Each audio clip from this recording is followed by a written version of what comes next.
perfect weight. To make optimal progress, you don't want to hit too few nor too many reps. And the weight you use on an exercise will determine how many reps you actually can perform. That is why finding the perfect weight is absolutely crucial. And how we will find the perfect weight? Very simple. We will use rep goals and different rep ranges.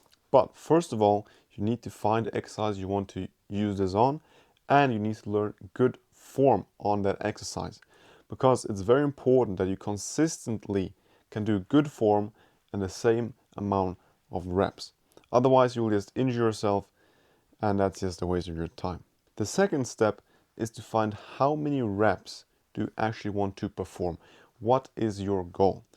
Do you want to become stronger, do few reps but with more weight? Or do you want to have less weight but be able to do a lot of reps, train that endurance? So that's what you got to find out.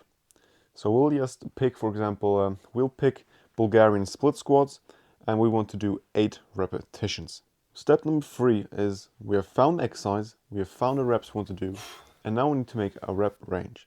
So we did Bulgarian split squats and wanted to do 8 repetitions. So then I usually do 2 reps different. So the rep range should be 6 to 8 reps. Or if you're doing 10 reps, 8 to 10 reps. You can also do even more, for example, 6 to 10 reps, then 8 is in the middle, but I recommend only 2 reps difference, because 8 reps will be your goal. You want to hit 8 reps. So when you hit that top of the range, you'll want to change the weight. So step number 4, you've found your rep goal and you've made your rep range. Now you actually got to try it. So you pick a weight that you believe you can do the rep range in. For example, I believe if I take 20 kilogram or 45-pound dumbbells in each hand, I believe I can do 8 repetitions. And then the next step is to do that freaking set. To actually, now you've fought, and now you gotta do it in real life. And after you've done that set, we are going to analyze it. And now comes the beauty of the rep range.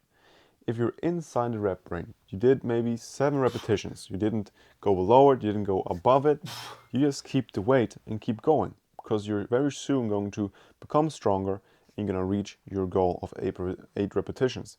If you're doing less than in the range, for example 4 or even 5 repetitions, I would use less weight. I would reduce the weight. If you're above the range, so if you maybe did 10 repetitions and your goal was 8, you absolutely are using too little weight. So you add more weight to it. And how much weight should you add or reduce when you are not in the range or above the range? I would say between 2.5 kilograms to 5 kilograms, depending on which type of exercise you are doing. If you're doing a big exercise like Bulgarian split squat, you can add or reduce 5 kilograms. But if you're doing some really small accessory, I would just add or reduce 2.5 kilograms. And that also depends on you personally. Some people can just take a lot bigger loads. They may even add or reduce 10 kilograms. Some like 5 on smaller or bigger. Some even just do 1 kilogram. So you're just gonna try out. But my guidelines are between 2.5 and 5 kilograms. And this is basically the whole process of finding the perfect weight. And you can do this with every single exercise out there. You can do this with every single exercise out there. Like I said, find the exercise you want to do, learn good form, find your rep goal, and do a range. Do it, write it down, and just keep going. So thank you very much for watching. If you have any questions or any other tips, let me know in the comment section. Have a freaking good one. See you around.